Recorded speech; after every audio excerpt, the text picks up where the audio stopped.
أما بعد فأعوذ بالله من الشيطان الرجيم ومن يطع الله ورسوله فقد فاز فوزا عظيما وقال سيدنا رسول الله صلى الله عليه وسلم إذا صلى أحدكم الجمعة فليصلي بعدها أربعا آمنت بالله صدق الله مولانا العلي العظيم وصدق رسوله النبي الكريم ونحن على ذلك لمن الشاهدين والشاكرين والحمد لله رب العالمين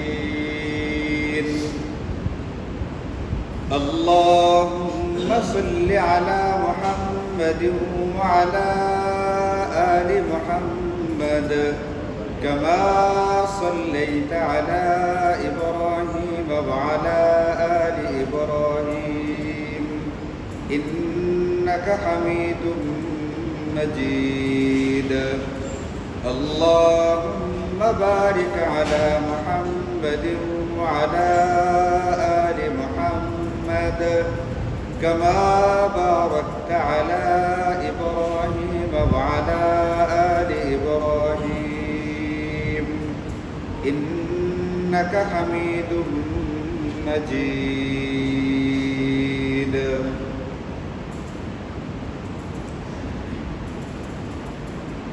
বিখ্যাত সাহাবী হযরতে আবু হুরায়রা রাদিয়াল্লাহু আনহু বর্ণনা করেন, তার কাছ থেকে বর্ণিত একটি হাদিসের মধ্যে আছে, তিনি বলেন যে নবীজি সাল্লাল্লাহু আলাইহি ওয়াসাল্লাম ইরশাদ করেন, মান ইগতাসালা সুম্মা আতাল জুমআতা, যে ব্যক্তি গোসল করবে, গোসল করার পরে জুমার নামাজ আদায় করার জন্য মসজিদে আসবে। মানে বোঝা গেল শুক্রবারে জুমার নামাজ পড়তে আসার আগে গোসল করা উচিত। জুমার দিনের আমলগুলো সম্পর্কে ধারাবাহিকভাবে আমাদের এখানে 8 সপ্তাহ আলোচনা হয়েছে। খুব বেশি দিন আগে না, 1.5-2 বছর আগে মাত্র 8 সপ্তাহ ব্যাপী ধারাবাহিক আলোচনা হয়েছে যে জুমার দিন আমাদের জন্য আলাদা কোন কোন আমলগুলো দেওয়া আছে। এর ভিতরে এটাও আলোচনা হয়েছিল যে জুমার দিনের একটি বিশেষ আমল হচ্ছে গোসল করা। তো নবীজি বলেন, যে ব্যক্তি গোসল করবে, গোসল করে তারপরে জুমার নামাজ পড়ার জন্য মসজিদে আসবে, ফাসাল্লা মা কুদ্দিরা লাহু, এরপরে সে তার সাধ্য অনুযায়ী নামাজ পড়বে, হাত্তা ইয়াফরুগা মিন খুতবাতিহি, এমনকি নামাজ পড়ার পরে আনসাতা, চুপচাপ বসে থাকবে, সুন্নত পড়ার পরে চুপচাপ বসা থাকবে যতক্ষণ না খতিব সাহেব খুতবা দেওয়া থেকে অবসর হয়ে যান। সুম্মা আনসাতা হাত্তা ইয়াফরুগা মিন খুতবাতিহি, খুতবা মানে শুক্রবারে যে খুতবাটা দেওয়া হয়, আরবি যে খুতবাটা, ওটা থেকে খতিব সাহেব ফারেক হওয়ার আগ পর্যন্ত চুপচাপ বসা থাকবে। তার মানে মূল খুতবাটা যখন চলে, আরবি খুতবাটা, তখন কি কথা বলা যাবে না যাবে না? কথা বলা যাবে না, নিষেধ, সম্পূর্ণ নিষেধ, একেবারে নিষিদ্ধ। ভাই সামনে আসেন, সামনে জায়গা ফাঁকা, ওইদিকে ফাঁকা, এটা বলবার অধিকার কোনো মুসল্লির নেই। অন্তত মুয়াজ্জিন সাহেব যখন আজান দিয়ে দিবেন, খুতবার আগের আজানটা, তখন থেকে নিয়ে সালাম ফেরাইবার আগ পর্যন্ত মুসল্লিদের অধিকার সম্পূর্ণরূপে রহিত করে দেওয়া হয়। এরপরেও যদি সে কথা বলে, হোক সেটা বাহ্যিকভাবে কোনো প্রয়োজন দেখা, সামনে জায়গা খালি ছিল, আমি আসতে বলছি, কেউ দুষ্টমি করতেছিল, তাকে থামাইছি, যত কিছুই বলুক না কেন, যদি সে এটা করে, এটা হবে অনধিকার চর্চা এবং শরীয়তের পরিপন্থী একটা বিষয়, এবং অন্তত ওই দিনের জুমার নামাজের সমস্ত সওয়াব তার বাতিল হয়ে যায়। এখন একজন ব্যক্তি একটা কথা বলার মধ্য দিয়া, এই যে 12:30 না কয়টা বাজে, হ্যাঁ 1:45 থেকে নিয়ে, আরো আগে আসছে কেউ কেউ 12:30, 1:45 থেকে নিয়ে 2টা পর্যন্ত সময় যে মসজিদে পার করলো, শুক্রবারের মতো একটা সুন্দর পবিত্রতম দিনে, এই দিনে এই 1.5 ঘন্টা, সোয়া ঘন্টায় তার কি কিছু নেকি কামাই করে বাড়িতে নিয়ে যাওয়া দরকার ছিল না? ছিল না? এতটা সময় পার করে যখন সে নেকিগুলো কামাই করছে, এই নেকিগুলোকে একটা কথা বলার মধ্য দিয়ে যে ব্যক্তি বিনাশ করে ফেলে, এই ব্যক্তি আসলে জ্ঞানী না বোকা? এই ব্যক্তি আসলে বোকা। এই ব্যক্তি দুঃসাহসী নয়, সে অতি দুঃসাহসী। এই ব্যক্তি নিজের সওয়াবটাকে নষ্ট করে ফেলবার মতো দুঃসাহস দেখায়। এই লোকটা কোনো রকমের সুসাহসী, এই কথা বলবার কোনো সুযোগ নেই। এই জন্য মুয়াজ্জিন সাহেব যখন খুতবার আযান দিয়ে দিবেন, মনে রাখতে হবে আমার নামাজ শুরু হয়ে গেছে। খুতবার আযান দেওয়া শুরু হয়ে গেছে মানে আমার নামাজ শুরু হয়ে গেছে। কাজেই সালাম ফেরাইবার আগ পর্যন্ত আমার কথা বলবার কোনো সুযোগ আর নেই। এরপরেও যদি কেউ বলে, নিজের সওয়াব যদি কেউ নিজে নষ্ট করে, এটার দায়িত্ব আমাদের উপরে বর্তাবে না। লা তাজিরু ওয়াজিরাতুন ওযরা উখরা, একের বোঝা অন্য বহন করবে না, এটা আল্লাহ পাকের কথা। সাধ্য অনুযায়ী নামাজ পড়বে, নামাজ পড়ার পরে চুপচাপ বসে থাকবে, খতিব সাহেব খুতবা থেকে ফারাক হওয়ার আগ পর্যন্ত। সুম্মা ইউসাল্লি মাহু, খুতবা থেকে ফারাক হওয়ার পরে খতিব সাহেবের সঙ্গে 2 রাকাত নামাজ পড়বে। যদি কোনো ব্যক্তি এমনটা করতে পারে, তাহলে নবীজি বলেন গুফিরা লাহু মা বাইনাহু ওয়া বাইনাল জুমআতিল উখরা ওয়া ফাজলু সালাসাতি আইয়ামিন। তাহলে এই ব্যক্তি গত জুমা থেকে এই জুমা পর্যন্ত মাঝখানের 7 দিনে যে পরিমাণ গুনাহ করবে, এই গুনাহগুলো এবং সামনের আরো অতিরিক্ত 3 দিনের গুনাহগুলোকে মাফ করে দেয়া। এবার এখানে হাদিসে পাকের মধ্যে যে কথাগুলো আছে, এই কথাগুলোর ভিতরে একটা কথা হচ্ছে এটা, ফাসাল্লামা কুদ্দিরা লাহু, সাধ্য অনুযায়ী তাকে খুতবার আগেই নামাজ পড়তে হবে। এই নামাজটা কোনটা? কাবলাল জুমআ 4 রাকাত সুন্নত নামাজ। তো 4 রাকাত সুন্নত নামাজ তো পড়তেই হবে, এটা তো সুন্নতে মুআক্কাদা। ইমাম ইবনে রাজব হাম্বলি রাহিমাহুল্লাহ তিনি লেখছেন, ওয়া আকসারুল উলামা আলা আন্নাহা সুন্নাতুন রাতিবা। জুমার আগের যে 4 রাকাত সুন্নত নামাজ, এই ব্যাপারে জমহুর উলামায়ে কেরামের বক্তব্য হচ্ছে এই নামাজটা সুন্নতে মুআক্কাদা, মানে পড়তেই হবে এমন সুন্নত এটা। এটা আসরের নামাজের আগে যে ঐচ্ছিক 4 রাকাত নামাজ পড়া হয়, ওই রকম ঐচ্ছিক 4 রাকাত নামাজ না, এটা বাধ্যতামূলক 4 রাকাত। এটাকে বলে মুআক্কাদা। মুআক্কাদা শব্দের অর্থ হলো তাকিদ যুক্ত। মুআক্কাদা মানে তাকিদ যুক্ত সুন্নত, এই 4 রাকাত পড়তেই হবে। এরপরেও সাধ্যমতো শব্দটা বলার কারণ হইল, এই 4 রাকাতের পূর্বেও যদি কোনো ব্যক্তি পারে, তাহলে মসজিদে ঢুকবার পরপরই 2 রাকাত সুন্নত নামাজ পড়বে। এই হাদিস আমি আপনাদেরকে আগেও শুনিয়েছি। নবীজি সাল্লাল্লাহু আলাইহি ওয়াসাল্লাম বলেন, ইদা দাখালা আহাদুকুমুল মাসজিদা ফালইরকা রাকাতাইন কাবলা আন ইয়াজলিস। যখন তোমাদের কোনো ব্যক্তি যে কোনো সময় যে কোনো মসজিদে প্রবেশ করবে, যে কোনো ব্যক্তি যে কোনো সময় যে কোনো মসজিদে প্রবেশ করবে, নবীজি বলছেন মসজিদে প্রবেশ করার পরে বসে যাওয়ার আগে 2 রাকাত নামাজ পড়বে। এটাকে বলে দুখুলুল মসজিদ বা তাহিয়াতুল মসজিদ। দুখুলুল মসজিদ বা তাহিয়াতুল মসজিদ নামের 2 রাকাত নামাজ পড়বে। এখন যারা মসজিদে ঢুকতেছে বা আগে যারা ঢুকছেন, আমাদের সবার জন্য করণীয় ছিল কমপক্ষে 2 রাকাত নামাজ পড়া সুন্নত। এটা যদিও সুন্নতে মুআক্কাদা না, কিন্তু ওই হাদিসের উপরে আমল করার জন্য নবীজি বলেছেন, এটা সহিহ হাদিস, যখন তোমাদের কোনো ব্যক্তি যে কোনো মসজিদে যে কোনো সময় প্রবেশ করবে, সে 2 রাকাত নামাজ পড়বে, দুখুলুল মসজিদ এর নামাজ। এখন যদি কোনো ব্যক্তি একটু হাতে সময় নিয়ে মসজিদে আসে, তাহলে সুবিধা হবে এটা, একদিকে 4 রাকাত সুন্নতে মুআক্কাদাও করতে পারবে, আর সময় থাকার কারণে সেই 2 রাকাত অতিরিক্ত সুন্নতে যেটা দুখুলুল মসজিদ, ওই নামাজটাও পড়তে পারবে। এই জন্য নবীজি বলেন যে মা কুদ্দিরা লাহু, সে তার সাধ্য অনুযায়ী সামর্থ্য অনুযায়ী 2 রাকাত নামাজ পড়বে, 4 রাকাত নামাজ পড়বে। 4 রাকাত তো পড়তেই হবে।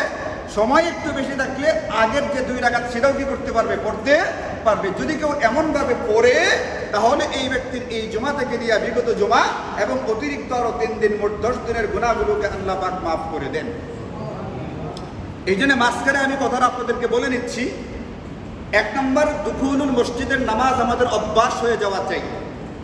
এটা যদিও সুন্নতে জায়েদা মুআক্কাদা না, কিন্তু এই যে মসজিদে ঢোকার 2 রাকাত নামাজ এবং ওযু করার পরের যে 2 রাকাত নামাজ, এটাকে বলে তাহিয়াতুল ওযু।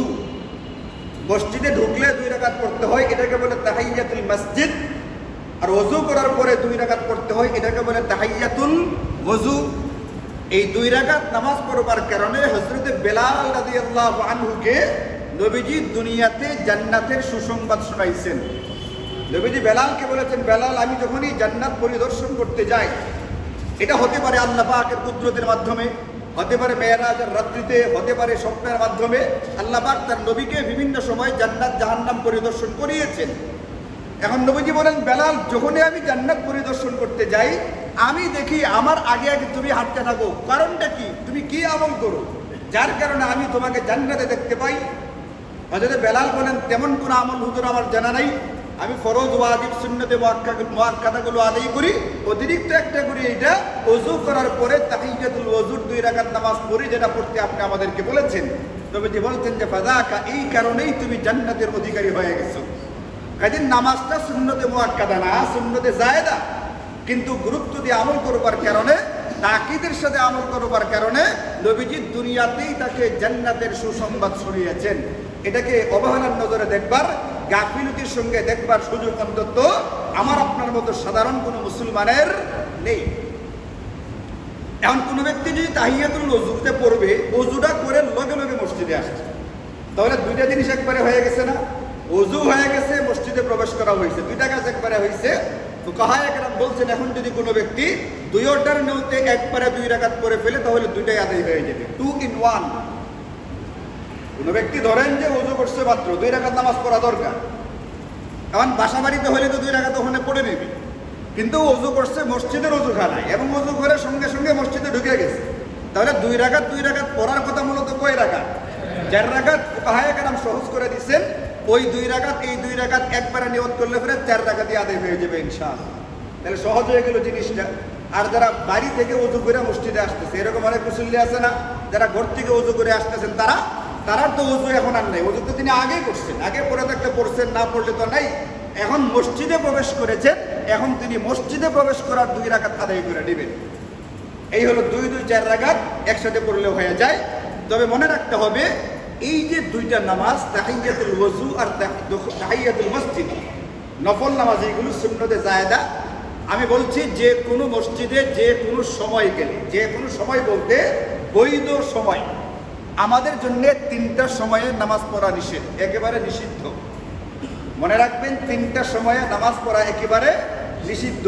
একটা হচ্ছে সূর্য উদিত হওয়ার সময়, একটা হচ্ছে সূর্যাস্তের সময়, আর একটা হচ্ছে ঠিক দ্বিপ্রহরের সময়। এই 3টে ওয়াক্তে নামাজ পড়া নিষেধ। সুতরাং কোনো ব্যক্তি যদি এই 3 ওয়াক্তে মসজিদে প্রবেশ করে, তাহলে ওই সময় কি করবে না, এই নামাজগুলো না, তখন কোনো নামাজ পড়ারই কি নেই, সুযোগ আমাদের জন্য নেই। এই জন্যে যে কোনো সময় বলতে, যে সময়গুলোতে নামাজ পড়া বৈধ, যেমন জোহরের আগে ঢুকছে, নামাজ পড়া বৈধ, কোনো অসুবিধা নেই, পড়তে পারে। আসরের আগে পড়তে পারে, অসুবিধা নেই।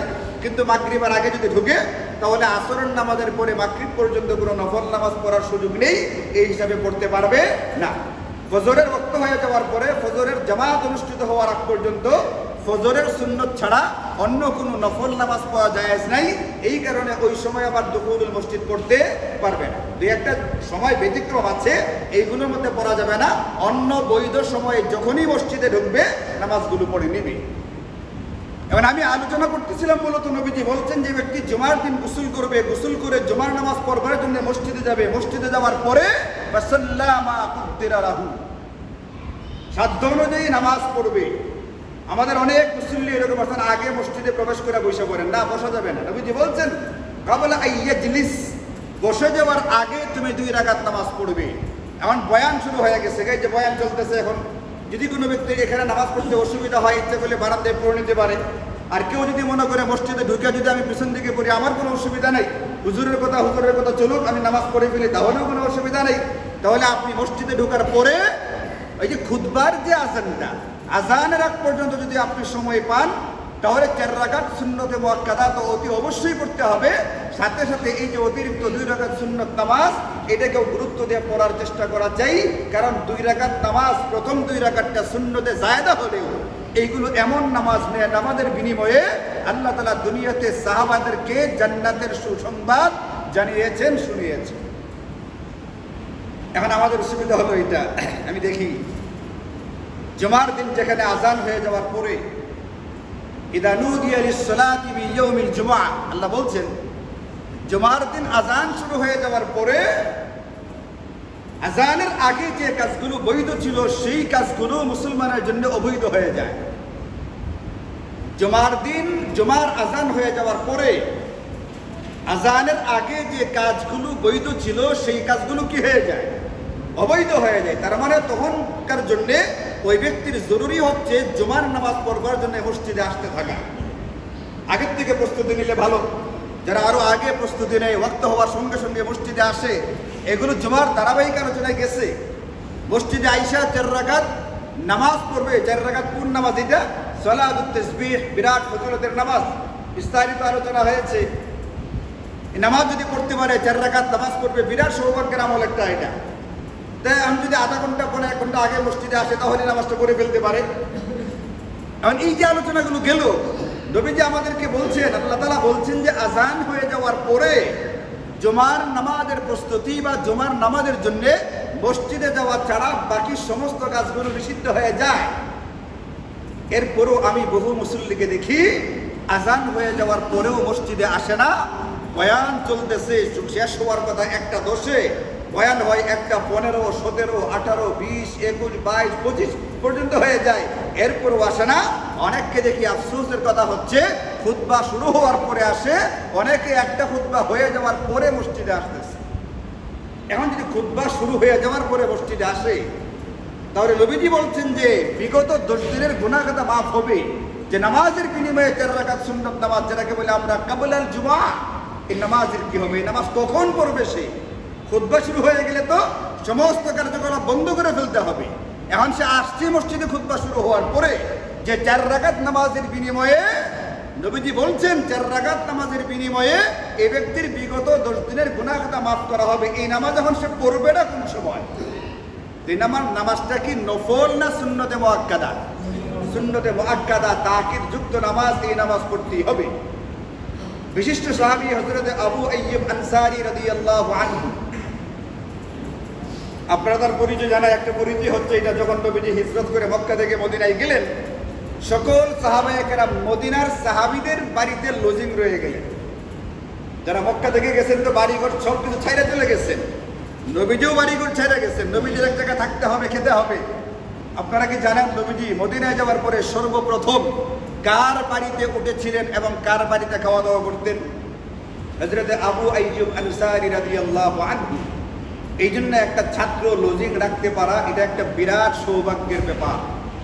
একটা ছেলে যদি কারো বাড়িতে লজিং থাকে, এই ছেলেটা তার বাড়িতে খাওয়া দাওয়া করে, আলাদা কোনো ফিকির করতে হয় না। বাড়ির মানুষগুলোর জন্য যে রান্না বান্নাটা হয়, এটার ভিতরে আল্লাহ পাক একজন মানুষের খাবার কুদরতিভাবে রেখে দিয়েছেন। সুযোগটা কি হইতো? সুযোগটা হয়তো এইটা, তার বাড়িতে খাওয়া দাওয়া করে ছেলেটা যদি হাফেজ হইতো, আলেম হইতো, এই ছেলে ভবিষ্যতে যত ছাত্রকে পড়াবে, তার মাধ্যমে যত হাফেজ গড়ে উঠবে, তার মাধ্যমে যত আলেম তৈরি হবে, এরপরে ওদের মাধ্যমে পরবর্তী আরো যারা তৈরি হবে, ওদের মাধ্যমে পরে যারা তৈরি হবে, এইভাবে সিলসিলা যদি কিয়ামত পর্যন্ত চলতে থাকে, তাহলে এই ব্যক্তির জন্য একটা বিরাট সৌভাগ্যের ব্যাপার হবে। যেমন ধরুন, আমি নাগরা হাফিজি মাদ্রাসায় পড়ার সময় লজিং থাকতাম সিলেট বাগানের মালিকের বাসায়। ওনার নাম কি?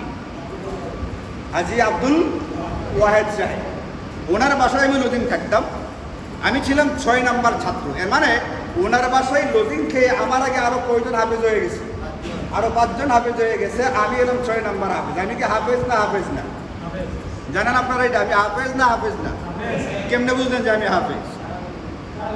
হ্যাঁ, না বোঝার তো কোনো কারণ নেই।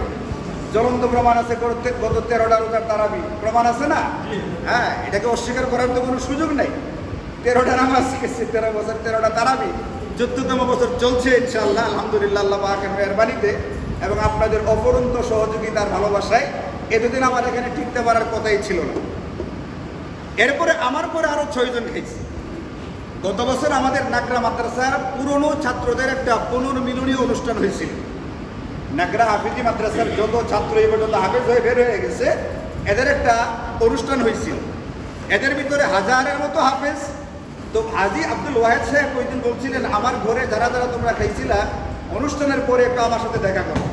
তা আমরা তার সাথে দেখা করার পরে ওই দিন এখানে হাফেজ পাওয়া গেছে 12 জন, বর্তমানে আরেকজন আছে, ওনার গড়ে অলরেডি হাফেজ হয়ে গেছে কতজন খায়া। হাজী আব্দুল ওয়াহেদ সাহেব রমজানে এখানে তারাবি পড়েন না, আমি জানি না উনি ওখানেও খতম তারাবি পড়েন কি পড়েন না, কিন্তু এইখানে যখন আমি তেলাওয়াত করতে থাকি, আমার তেলাওয়াতের বিনিময়ে রমজানে এক একটা অক্ষর 10 পূরণ 70 যে সওয়াবগুলো হয়, এইগুলো যেরকম আমি পাইতে থাকি, এইগুলোর সওয়াব যেরকম মুসল্লিরা যারা খেয়াল করে শুনে তেলাওয়াতটা, এরা যেরকম পাইতে থাকে, হাজী আব্দুল ওয়াহেদ সাহেব যদি বাড়িতে শুয়েও থাকেন, ওইখানে শুয়ে শুয়ে তিনি সওয়াবগুলো পাইতেছেন। সুবিধাটা কোথায়? উনি কামাই করছেন, ওনার করে আলাদা কোনো রান্না বান্না করতে হয় নাই। মাদ্রাসা যখন প্রতিষ্ঠা হয়েছে তখন থেকে শুরু করে তিনি লজিক রাখতে শুরু করছেন। এরকম করতে করতে 12 জন অলরেডি পরিপূর্ণ হাফেজ হয়ে গেছে। এরকম হাজী আব্দুল ওয়াহেদ দুনিয়াতে একজন না আরো ভুরি ভুরি আছে। আমাদের আশেপাশে যত গ্রামের মাদ্রাসা আছে, প্রত্যেকটা গ্রামে আপনি খোঁজ নিয়ে দেখবেন, গ্রামের মাদ্রাসাগুলোর ভিতরে বোর্ডিং তেমন হয় না। গ্রামের মানুষগুলো প্রত্যেকটা বাড়িতে একজন ছাত্র লজিং রাখে। গ্রামে গঞ্জে বোর্ডিংয়ের তেমন ব্যবস্থা নাই, বেশিরভাগ ছাত্র বেশিরভাগ মাদ্রাসা লজিংয়ের উপরে চলে, লজিংয়ের ভিত্তিতে চলতেছে। একটা ছেলে খাইতেছে দিনের পর দিন, একজন হাফেজ হয়ে গেছে, আরেকজন ঢুকছে, কোনো অসুবিধা নেই। যখন ছেলেগুলো ছোট ছোট হয়, ঘরের ভিতরে খাওয়া দাওয়া করতে পারে, এতে তেমন কোনো অসুবিধা হয় না। এই জন্য আপনি যেখানেই থাকেন না কেন, আপনার সুযোগ হলে সম্ভব হলে আশেপাশের কোনো একটা মাদ্রাসার ছাত্রকে আপনাকে লজিং দেওয়ার জন্য আপনি বলবেন। আপনি নিজে থেকে গিয়ে চেয়ে আনবেন যে হুজুর আমার বাড়িতে একটা ছাত্র লজিং দেন। নবীজি সাল্লাল্লাহু আলাইহি ওয়াসাল্লাম লজিং ছিলেন কার বাড়িতে? হযরতে আবু আইয়ুব আনসারী রাদিয়াল্লাহু আনহু এর বাড়িতে। এটা গুরুত্বপূর্ণ একটা সুন্নাহ, গুরুত্বপূর্ণ একটা আমল। এটাতে কোনো লস নেই, এটাতে যা আছে সবটাই হচ্ছে লাভ, লোকসানের কোনো বিন্দুমাত্র ছিটা ফোটা এখানে নেই। এই জন্য আমাদের একটা স্বপ্ন ছিল, এটা আমার একটা ভিতরে স্বপ্ন ছিল, এটা দোতলার শুধুমাত্র যদি অজুখানার উপরেরটা বাথরুম করা যাইতো, বাচ্চাদের আর গোসল আর ইস্তেঞ্জার ব্যবস্থাটা করে দেওয়া যাইতো, তাহলে আমি এখানে মসজিদের দোতলায় একটা অন্তত 20-25 জন ছেলে নিয়ে একটা হাফিজি মাদ্রাসা খোলার একটা ইচ্ছা ছিল আমার। এটার দোতলায় একজন শিক্ষক নিতাম আর 20 বা 25টা নির্বাচিত বাচ্চা নিতাম। এদের কাজ হলো এখানে 24 ঘন্টা থাকবে, খাবে, পড়বে, গোসল করবে, নিচে অজুখানা আছে, কোনো অসুবিধা নেই। শুধুমাত্র টয়লেট, ওযু ইস্তেঞ্জার যে ব্যাপারটা, এটার জন্য উপরে একটু ব্যবস্থা দরকার, এটা এখন নাই। আচ্ছা, যদি কখনো এমনটা হয়, আল্লাহ যদি কখনো আমাদের এই স্বপ্নটাকে বাস্তবায়িত করেন, 20 থেকে 25টা ছেলের লজিং যদি রাখার প্রয়োজন হয়, আপনারা কি রাখবেন ইনশাআল্লাহ? আল্লাহ তাআলা তৌফিক দান করুন। নবীজি আবু আইয়ুব আনসারী রাদিয়াল্লাহু আনহুর বাড়ি থেকে উঠলেন, ওখানেই থাকেন, ওখানেই খাওয়া দাওয়া করেন। এই আবু আইয়ুব আনসারী বলেন, আমি দেখলাম নবীজিকে তিনি সদা সর্বদা সূর্য হেলে যাওয়ার পরে 4 রাকাত নামাজ পড়েন। সূর্য হেলে যাওয়ার পরে দুপুরের সময় যখন সূর্যটা হেলে পশ্চিম আকাশে, এরপরে তিনি 4 রাকাত নামাজ পড়েন। আদমানা রাসূলুল্লাহি 4 রাকাতিন ইনদা যাওয়ালিশ শামসি। একদিন আমি নবীজিকে জিজ্ঞেস করলাম, ইয়া রাসূলুল্লাহ, মা হাযিহির রাকাতুল্লাতী আরাকা আদমানতাহা, আপনাকে সদা সর্বদা নিয়মিত, মানে মাঝে মধ্যে না, নিয়মিত 4 রাকাত নামাজ পড়তে দেখি সূর্য হেলার সময়, এটার কারণটা কি, রহস্যটা কি, আপনি কেন এই নামাজটা পড়েন? নবীজি বললেন যে আবু আইয়ুব আনসারী শুনো, ইন্না আবওয়াবাস সামাই তুফতাহু ইনদা যাওয়ালিশ শামসি, যখন সূর্য পশ্চিম আকাশে হেলে পড়ে তখন আল্লাহ পাকের পক্ষ থেকে আসমানের সবগুলো দরজা খুলে দেওয়া হয়। এই দরজাগুলো ফালা তুরতাজু হাত্তা তুসাল্লা যুহরু, যোহরের নামাজ পড়ার আগ পর্যন্ত দরজা আর বন্ধ করা হয় না। ফা উহিব্বু আইয়াসআদা লি ফিহা খায়র, আমি চাই ওই মুহূর্তে যখন নাকি আসমানের দরজাগুলো খোলা থাকে, আমার পক্ষ থেকে কোনো নেকির আমল আসমানের দরজা দিয়ে উপরে উঠে যায়। এই জন্য সূর্য হেলে যাওয়ার পরে যোহরের নামাজের জামাতের আগ পর্যন্ত এর ভিতরে আমি 4 রাকাত নামাজ পড়ি। এখন বলেন, শুক্রবারটাও কি এই দিনগুলোর ভিতরে আছে না নাই? হাদিসের মধ্যে কি এটা আছে? শুক্রবারের দরজা একবারে তালা মারা। বাংলাদেশে অফিস আদালত যেরকম শুক্রবারে বন্ধ, আসমানের অফিস আদালত শুক্রবারে বন্ধ, এমন ব্যাপার নাকি? সূর্য শুক্রবারেও হেলতেছে, সূর্য হেলার পরে শুক্রবারে তো জোহর পড়ি না, জুমা পড়ি, জুমার আগে 4 রাকাত নামাজ পড়া হলো, মানে হলো আসমানের খোলা দরজা দিয়ে আমার নামাজ আসমানের উপরে উঠে গেল। এখন খুতবা শুরু হইলে পরে মসজিদে আসবেন, খুতবা শুরু হইলে মসজিদে আসবেন না আগেই আসতে হবে? আগেই আসতে হবে।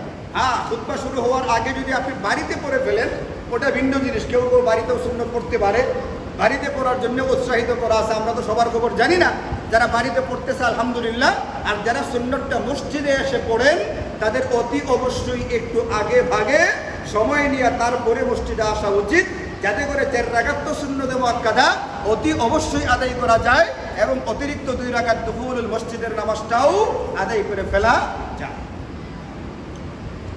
এবং হযরতে আবু হুরায়রা রাদিয়াল্লাহু আনহু থেকে যে হাদিসটা বর্ণনা করলাম, এটা শুধু আবু হুরায়রার একের হাদিস না, হযরতে আবু আইয়ুব আনসারীর একের হাদিস না, এরকম আরো ভুরি ভুরি হাদিস হয়ে গেছে। হযরত আলী বলেন, নবীজি জুমার আগে 4 রাকাত পড়তেন, জুমার পরেও 4 রাকাত পড়তেন।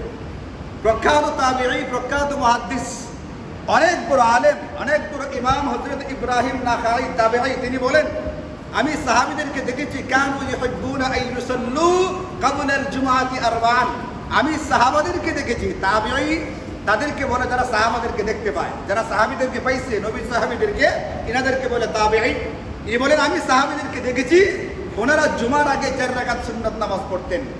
হযরত আব্দুল্লাহ ইবনে মাসউদ, নবীজির অতি কাছের অতি ঘনিষ্ঠ সাহাবী, নবীজির সার্বক্ষণিক সঙ্গী হযরত আব্দুল্লাহ ইবনে মাসউদ, তিনি নিয়মিত জুমার আগে 4 রাকাত পড়তেন এবং তার ব্যাপারে তাবিঈরা বলছেন এটা কথাটা, তিনি আমাদেরকে 4 রাকাত পড়বার জন্য আদেশ করতেন বারবার, তোমরা জুমার আগে 4 রাকাত নামাজ পড়ো।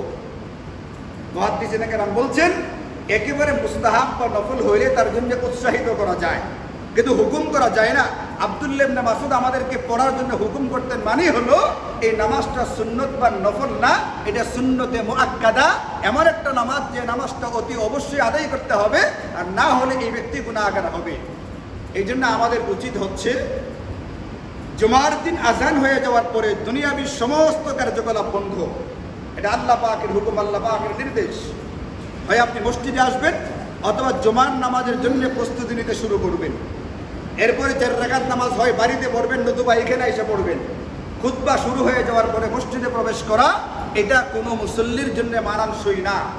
খুতবা শুরু হওয়ার পরে মসজিদে আসার মানেই হলো এই ব্যক্তি আজানের পর থেকে এতক্ষণ পর্যন্ত সময় কোথায় ছিল, কি করেছিল, যাই করুক না কেন, যদি বাড়িতে বসে বসে তেলাওয়াতও করে এরপরে ব্যক্তিরা গুনাহগারের ভিতরে ছিল, এই ব্যক্তিটার আমল নামে কোনো নেকি নেই। কারণ আগের বৈধগুলো আজানের পরে কি হয়ে যায়, বৈধ হয়ে যায়, অবৈধ হয়ে যায়। আগের বৈধগুলো জুমার আজানের পরে অবৈধ হয়ে যায়। এখন এই ব্যক্তির জন্য একমাত্র করণীয় হচ্ছে জুমার জন্য মসজিদে আসতে থাকা। আজানের পরে সব বন্ধ, এখন সে জুমার প্রস্তুতি নিবে।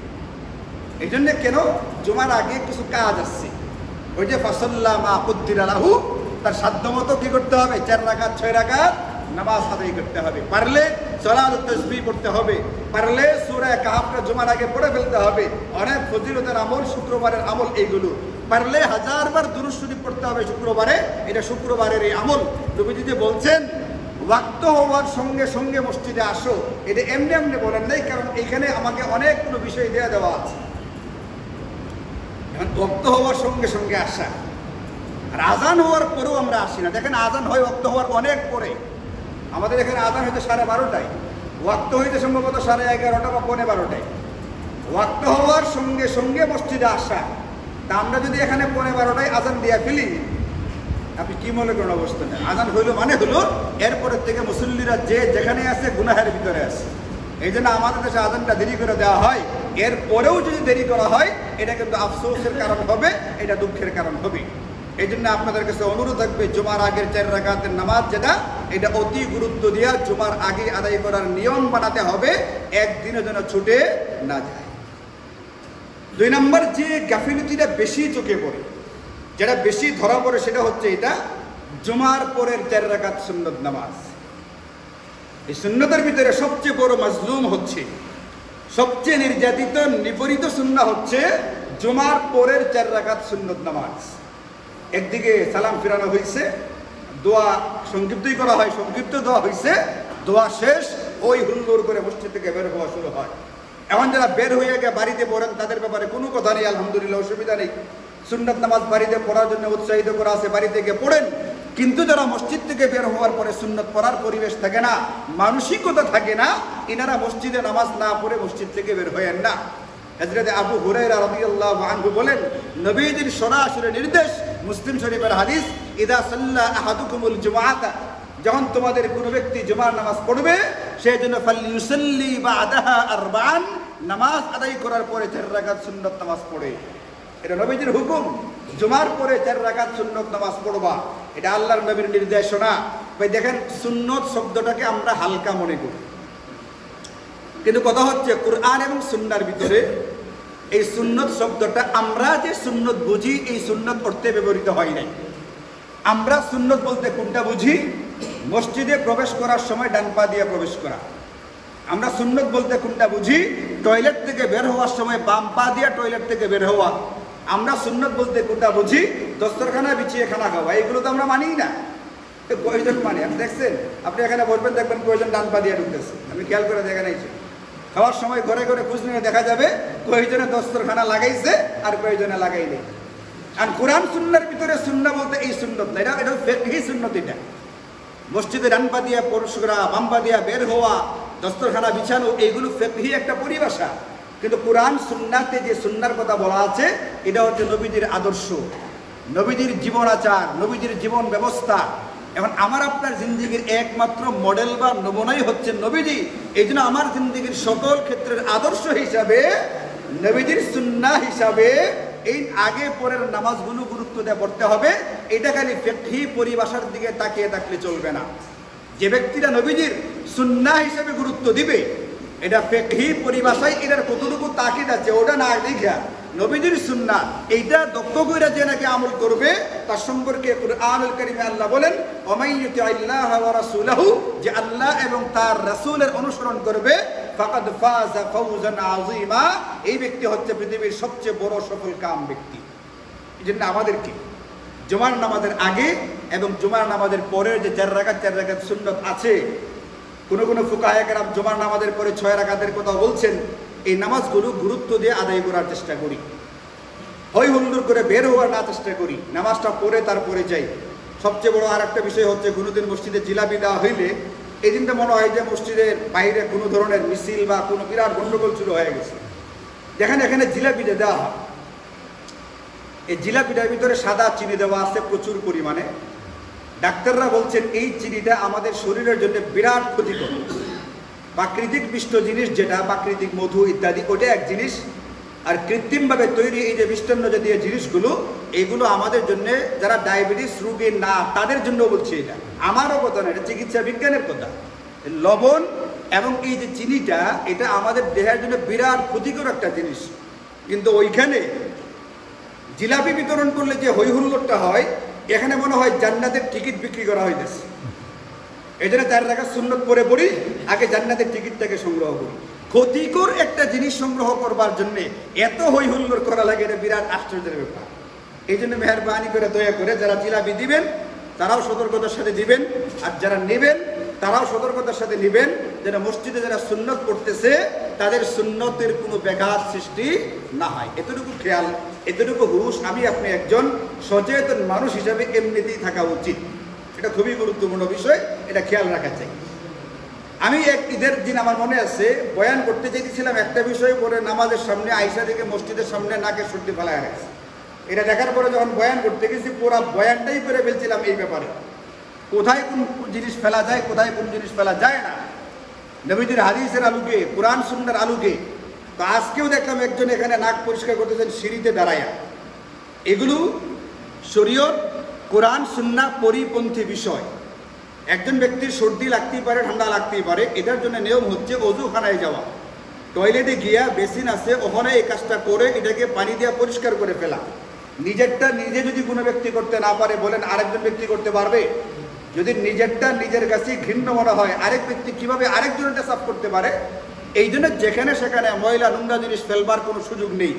নাকের সর্দি, কফ, কাশি তো দূরের কথা, যে জিনিসটা মানুষ ঘৃণার নজরে দেখে না, যেমন ধরুন কলার ছিলকা, এটাকে কেউ ঘৃণা করে না, কিন্তু পরিষ্কার হাদিসের মধ্যে আছে, বুখারীর হাদিস, নবী যে বলছেন যে কোনো ব্যক্তি যদি রাস্তা থেকে কোনো কষ্টদায়ক বস্তুকে সরিয়ে দেয়, যেমন কলার ছিলকা ইত্যাদি, একটা কাঁটা, একটা পাথর ইত্যাদি, তাহলে সে ব্যক্তি একটি ইমানি শাখার উপরে আমল করল।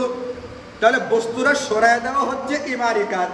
আর কোনো ব্যক্তি যদি কষ্টদায়ক কোনো বস্তু রাস্তায় ফেলে দেয়, পথে ঘাটে ফেলে দেয়, তাহলে এই কাজটা হবে একটা কুফরি কাজ। এই কাজের জন্য তাকে কাফের ফতোয়া দেওয়া হবে না। কোনো ব্যক্তি রাস্তায় যদি একটা ময়লা ফেলে, তাকে কি ফতোয়া দেওয়া যাবে না? কাফের। যেমন ধরুন কোনো একজন হিন্দু রাস্তায় দেখলো একটা কলার ছিলকা পড়ে আছে, কলার ছিলকাটাকে উঠায় সরাই দিছে, কাজ তো করছে ইমানি, সে কি মুসলমান হয়ে গেছে গা? ইমানি শাখার উপরে আমল করার দ্বারা যেরকম মুসলমান হয়ে গেছে না, কুফুরি একটা শাখার উপরে আমল করার কারণে এই ব্যক্তিটাকে কাফের ফতোয়া দেওয়া যাবে না। কিন্তু কাজটা কিন্তু কি কাজ করলো? একটা কুফুরি কাজ করলো। এই জন্য এই ব্যাপারে আপনার সাবধান থাকি, সতর্ক থাকার চেষ্টা করি। এটা শুধু মসজিদের বেলায় না, শুধু আমাকে দেখে আড়াই যাবেন, দূরে চলে যাবেন, এটাও না। এটা সদা সর্বদার জন্য আমাদের কর্তব্য, করণীয় হচ্ছে। এই জন্য হাদিসে পাকের মধ্যে নবীজি শিখাইছেন, তোমাদের যদি কারো হাঁচি আসে তাহলে তুমি যখন কাপড় দিয়ে ধরবে, হাত দিয়ে চেপে ধরার চেষ্টা করবে। যদি কোনো কাছাকাছি কাপড় থেকে কাপড় দিয়ে চেপে ধরার চেষ্টা করবে, এগুলো অন্যদের জন্য ঘৃণার কারণ হয়ে দাঁড়ায়। আরে করোনা ভাইরাসের কারণে ডাক্তাররা বলছে তো ওই দিন মাত্র আমাদেরকে 3 বছর আগে হাঁচি দিলে, কাশি দিলে কাপড় ধরুন, মাস্ক পরুন, ইত্যাদি ইত্যাদি। আর 1500 বছর আগে কে শিখাই দিয়ে গেছেন? এটা নবীজি শিখাই দিয়ে গেছেন। যখন হাঁচি দিবা তখন তো করোনা ছিল না, তখন বইলা দিয়ে গেছেন কাপড় দিয়ে নাক চেপে ধরো, আর নতুবা হাত দিয়ে নাক চেপে ধরো, কোনো কিছু একটা করো। এগুলো আমাদেরকে আদব শিখাইছেন। হাদিসের কিতাবগুলোর ভিতরে নাম আছে কিতাবুল আদাব নামে একটা অধ্যায়, এটার ভিতরে এই জিনিসগুলো আমাদেরকে শেখানো হয়েছে। আপনারা মনে করেন না আমারও সুবিধা লাগে এই জন্য আমি বলি যেখানে সেখানে কফ, সর্দি, কাশি ফেলবেন না। এগুলো শরীয়তের কথা, কুরআন সুন্নাহর কথা, এগুলো আমাদের মানা উচিত। আল্লাহ তাআলা আমাদেরকে তৌফিক দান করুন। মসজিদের সামনে দিয়ে যেরকম অনেক মুসল্লি মসজিদের ভিতরে আসেন, অনেক মুসল্লি মসজিদের সিঁড়িটার ডান দিকে গিয়ে তারপরে ডান দিকে জুতাগুলো রাইখা মসজিদে ঢুকেন, এমন অনেক মুসল্লি আছে। কেন? হতে পারে তিনি ডান দিক থেকে উঠতে সুবিধা পান, অথবা ওই দিক থেকে জুতা বেশি হয়ে গেছে, ওনার জুতাগুলো পিছনে খুললে অন্যদের জুতা পাড়াইয়া মসজিদে আসতে হবে, এটা তিনি করতে চান না। এই জন্য ডান দিকে খালি জায়গা আছে, এখানে জুতা রাইখা তারপরে মসজিদে উঠতে চান। এরকম বহু মুসল্লি আছে। অনেকটা তো হইতেই পারে। এখন আমি আপনি যদি আমাদের যদি মোটরসাইকেল বা অন্য কোনো যানবাহন আছে, আমরা যদি একবারে সিঁড়ির সঙ্গে লাগাইয়া ডান দিকে গাড়িটা রাখি, তাহলে যারা হাইটা উঠতে চান তারা হাইটা উঠতে পারেন না ডান দিক থেকে। অথচ আমাদের মসজিদের সামনে মুসল্লিদের হাইটা ঢুকতে 2 ফুট জায়গা বাদ দিয়ে পরে যদি আমরা গাড়ি রাখি, রিক্সা রাখি, মোটরসাইকেল রাখি, অনেক জায়গা আছে, প্রচুর পরিমাণে জায়গা আছে। শহরের বহু মসজিদে এতটুকু জায়গা নাই, এখানে যতটুকু আছে। এবং এখানে টাইলস লাগিয়ে পরিবেশটা যত সুন্দর করে দেওয়া হয়েছে, এরকম পরিবেশটাও বহু মসজিদের সামনে জায়গার ভিতরে নেই। তো এখানে আমরা যারা গাড়ি রাখতে চাই তাদেরকে অনুরোধ করে বলছি, বিনয়ের সঙ্গে বলছি, আমরা মসজিদের সিঁড়িটার ডান পাশে কমপক্ষে 2 ফুট জায়গা রেখে এরপরে ডান দিকে চাপায়া আমাদের গাড়িগুলো, যানবাহনগুলো রাখার চেষ্টা করব। যদি কোনো ব্যক্তি দেখেন যে এটা এখানে রাখতেছে সিঁড়ির একবারে কাছাকাছি, তাহলে তাকেও সুন্দর করে বুঝিয়ে বলবেন। অপমানিত হয়, লজ্জিত হয় এরকম ভাবে না, সুন্দর করে বুঝিয়ে বলবেন। আমরা এখানে একটা সাইনবোর্ডও লাগাই দিছি, অনুগ্রহ করে আপনার গাড়িটা ডান দিকে চাপায় রাখ। একটা হলো ডান দিকে সব ভরে গেছে, জায়গাই নেই, ওটা ভিন্ন জিনিস। ডান দিকে প্রচুর জায়গা রয়ে গেছে, এরপরও সিঁড়ির সঙ্গে লাগাইয়া এরপরে গাড়িটাকে রাখতে হবে, এটার তো কোনো প্রয়োজনীয়তা নেই। আল্লাহ তাআলা আমাদেরকে বোঝার তৌফিক দান করুন এবং বলা কথাগুলোর উপরে আমল করার তৌফিক দান করুন। ওয়া আখিরু দাওয়ানা আলহামদুলিল্লাহি রাব্বিল আলামিন।